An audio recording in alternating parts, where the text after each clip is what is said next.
doing a cool intro anymore?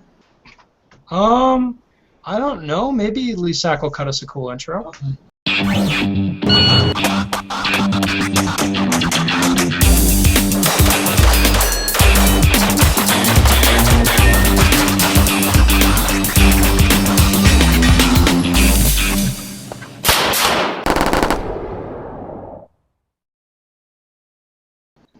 I mean, if that's what you want.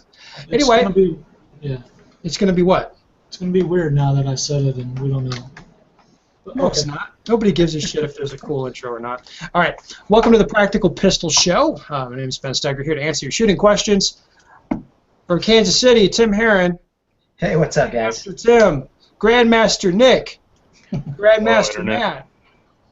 Boom. Everybody's here. Well, you know, everybody that we care about. Today, we are going to discuss an old post that got neck-road on the Enos forums, and I thought it was interesting in many ways. So in this, some dude that I don't know says, "Hey, it's the first one of these posts. He's in a slump. He's been shooting competitively for 6 years. He got serious for the last 3 years. He went from once a month IDPA match to 4 to 6 times a month 3-gunner. He set up matches, work them, practice for them, and now he's lost the desire to go shoot and much less work matches. He had to move across the country, whatever. So we'll cut to the quick here. He's a pretty decent shooter. He would win or place at matches.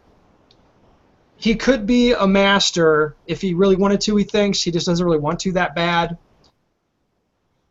He would never be any more competitive than a big fish in a small pond, he says. So that's what he says he wants to do, I think.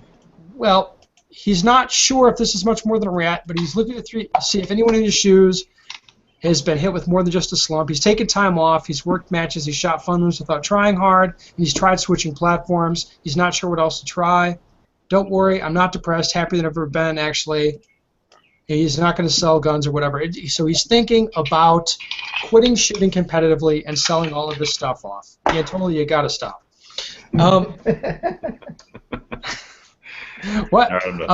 What's your initial reaction to this, Hopkins?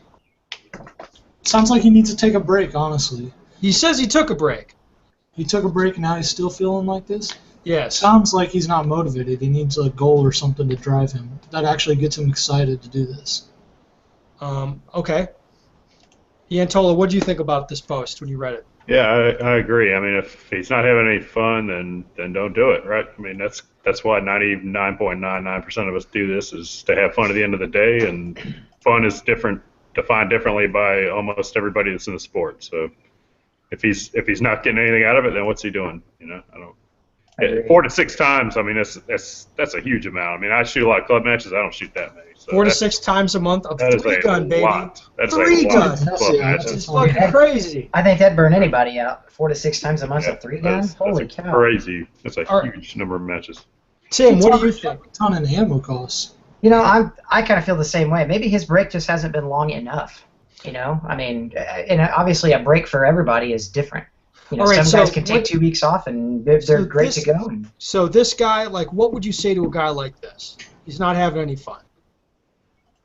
Then he needs to do something that is fun. I mean, if he still likes guns and things like that, yeah, I mean, maybe sell off some piece of competition equipment and buy just something that he just enjoys plinking with, whether it be a 22 or a freaking revolver, or so, you know what I mean? He needs to just get passionate about just pulling the trigger again, if pulling the trigger is even something he likes to do. All right. Well, the reason that we're talking about this, the reason it kind of struck me as interesting, is because all of us, well, with maybe the exception of Tim Herron, all of us have been doing this long enough that you've seen a lot of guys come in and then go. And it's interesting to me to sort of identify some of the reasons why people go and then think, like this guy writing this post, is there anything we could say or do to keep him? And, I mean, what do you think about that? Hopkins, is there anything you say to a guy like this who he's just burned out, man, he's tapped? I don't know. If he's already to that point, it's probably too late. So, like, if there's some way to get to him before this point, I think there's definitely some stuff we could say. Like, try to find a goal that actually motivates you. Like, try to figure out what actually motivates him. Is it just going to have fun or whatever, which it doesn't sound like. It sounds like he's pretty highly competitive. So he's either going there to win. Yeah. But I think that once you're at this point, there's not really anything you can do. I think you need to get to the person before that. Here, let me ask you this: why do we? And we're all like, obviously, probably everyone here is very passionate about what we do here, and I doubt that any of us are ever going to consider walking away from it. But why not? Well, maybe some of us already have. But okay, there's some of us. Maybe one of them. Okay, let me ask you this: the other sports, like every sport you tried when you were a little kid, okay, no matter what it was, baseball, soccer, whatever, we all probably played as a little kid. What those sports, like, they don't. Any one of us probably have walked away from 90% of the activities we've ever tried. I mean, it's not. There's nothing inherently special about shooting. We find it special because we're passionate about it. All right, but other sports don't care about who tries and walks away. Why do we care? If someone we care? Away, I don't. I mean, I would sure. So Manzola says, "Fuck this guy." I would like to grow the sport as much as anybody else, but you can't force somebody to be passionate about something. Right. You can't renew the sport a lot of times for guys that maybe feel so much burnout they just don't want to be there. And Ben, I know you say obviously I haven't been in the sport as long as the rest of you guys, but the guy that kind of pulled me under his wing and got me involved in the sport, Matt knows the guy actually too personally. He kind of took me under his wing. He was on his way out. Honestly, he was extremely burnt out. And really the only thing that kind of kept him in the game for even as longer period than he wanted to was the fact that he kind of saw, youth and exuberance in me. I mean, I didn't know anything about the sport and wanted to learn everything there was. And I think maybe taking somebody else on to kind of teach them a little more about the sport might be something to rejuvenate his likeness or want to be in the sport. I mean, I know it did for the guy that kind of took me under his wing, but at the end of the day, once I kind of maybe outgrew what he could show me, it got to the point then for him, he was like, well, you know what, I spent 3 more years in the sport, I'm still ready to kind of give it up and take a break. And at this point, I think I've talked to him maybe 3 or 4 times, and it has not been about shooting or coming back to the sport of shooting at all.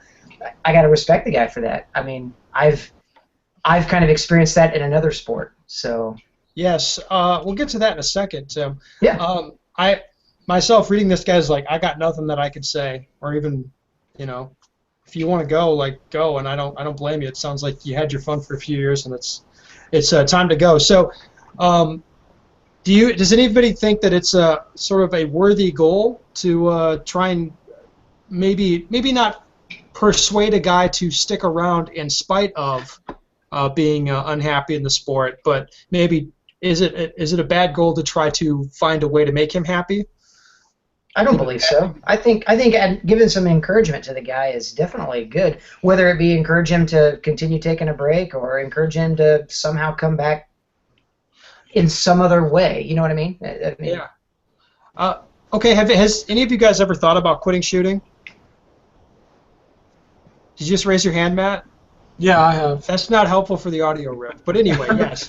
Yeah. If you want to talk about it, yeah, go ahead. I experienced some burnout a few years ago. It had to do with expecting more than what I put into it. Like, I was expecting to do better than what I had trained for, honestly. You lazy bastard. Yeah, well, it was an eye-opening point. It got me to where I'm at now, and hopefully continue to get better. So, but yeah, I experienced it. I talked with Ben about it a little while, and just to see where he was coming from on a few things. And I evaluated my thought process on some other things. So, yeah. So like I do training now and stuff. Yeah. I will say for me, the off season is important, even if it is only a month and a half or whatever. I do kind of get away from it for that period of time, and I think it helps me. I really do. Yes, a lot of people tell me to move south. They're like, "You move south, you can shoot year round," and I'm thinking, like, what the fuck do I want to do that for? Well, I wouldn't want my off season to be as long as Ben's, but it was. I travel, baby. I do have one. I put the gun down. By the end of November, I mean, I do a little bit of dry fire, but I don't shoot much for about a month and a half. Last couple of years. I think the off season is pretty important. It lets you get your drive back, reevaluate it if it's worth it to you. Sometimes it might not be, like depending on your life. And this dude sounds like his life got really involved and really took over like his thought process and stuff. Yeah. All right, Tim Heron, if you'd like to share, you were you're a better autocrosser than you are a shooter, right? I don't know about that. I'm not shitting on your shooting. No, I'm just saying you're a really good autocrosser. I was, absolutely. Okay, so why don't you tell people, like, because that's a sport that you were really good in and Definitely. you quit. So if you could tell people who don't know what that is, I'll just tell them for you. Please do. It's where guys with Miatas couldn't win. They couldn't win in real races, so they set up cones in a parking lot so they can race each other in their Miatas. That's pretty much the speed of it, right, Tim? Yeah, something like that. Holy shit! I'm being so derogatory about your sport. It's the IDPA of driving sports, right? It's more practical, but super gay. Okay. It's affordable compared to other motorsports, right? Right. Oh, Well, so's IDPA, man. Just use your parents. Yeah. You don't have to buy any special stuff. Yeah, I mean, I fell into autocross kind of the same way I fell into shooting. You know, it was just something. It was like, man, that looks like fun. I'm gonna try that, and tried it, did it, and loved it to the point where I dove into, I mean, the Kansas City region has got a couple of clubs. We did, it was like 8 events one year, then it was 24 events the next year, and I mean, 24 events racing. It's 24 weekends out of a 52 weekend year. That's half a year.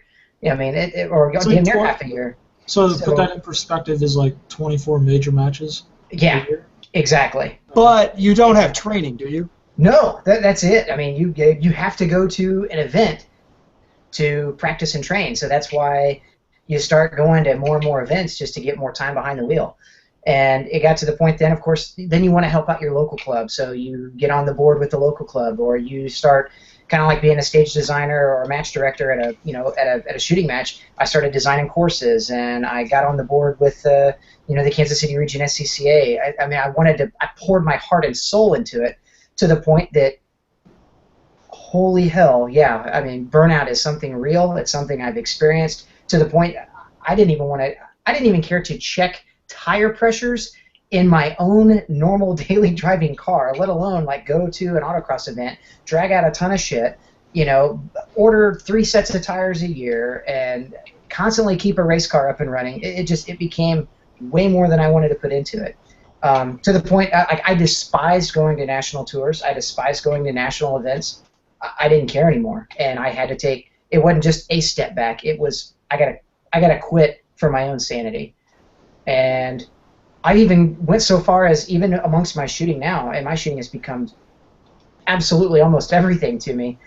I went back, delved a little bit into autocross, and I'd go to a local event, set top time of the day or something, have fun driving somebody else's really cool race car, and at the end of the day, I'd go back home and be like, yeah, that was fun, but God, I'm kind of glad I don't do that anymore. I still don't have the passion or the desire that I did have before, and I can't explain it other than maybe I just haven't taken enough time away from it. Maybe I'll never find the passion back for it again. I can totally feel for this guy because I've experienced it, but in a completely different sport. Because fuck it. Is there anything that could be said to you? Right, so anybody in you in autocross, is there any talking you back into that? Honestly, at this point, probably not. And I've had discussions, I've had long, heartfelt discussions with guys that have been in the sport that would love to see me come back in any realm whatsoever. And it just, for me, I don't have the drive that I had before. It just, it's like, yeah, it's fun to go out and hang out once in a while, once a year even. But for me, it's not more than that. I've got something else I've moved on to, and the hunger and drive's not there. All right. Well, that's good. Any reason you could say specifically why that is? Like, did you do it too much or whatever? I think, honestly, for me, it was I did it too much. It took its toll on me, even physically. I mean, I went my last year at actual SCCA Nationals was in 2009, and I went not feeling very good, and went to Nationals. I mean, I trophied. To trophy at an SCCA Nationals is like the top 10, and I finished 6th with a 103-degree fever and spent the next 2 solid weeks in the hospital fighting the flu that damn near killed me. And it just, for me, it was, I had won everything national tour-wise. I mean, I could go to any tour, and I felt completely unbeatable. And then I go to Nationals and crash because of something that I couldn't control. I mean, I couldn't control my own health. It's just to the point I just felt like, is this ever going to happen for me? I go to Nationals, and for some reason, I still can't put it together long enough for 2 solid days to win. And honestly, for me, it completely deflated me. Just one of those, like, I'm done. I cannot pour any more of my heart, soul, blood, sweat, tears, and money into this and not feel like I was getting all I could out of it. And it burned me. I mean, to this the point, I'm just... You had accomplished almost every single one of your goals other than winning a national championship. Exactly right. Exactly. Well, all right. And I was in that sport long enough to witness other guys follow suit. I mean, and I thought to myself, like, that'll never happen to me. Never. And sure enough, it happened to me too. I've seen what it does. Even if I could just go back and play on a weekend level, I'm not that guy. I'm like the rest of you guys here. I'm so competitive that I can't just do something and dabble. It becomes something that consumes me. So to be consumed to just drive on a weekend level of some local good old boys event, that's not in the cards for me.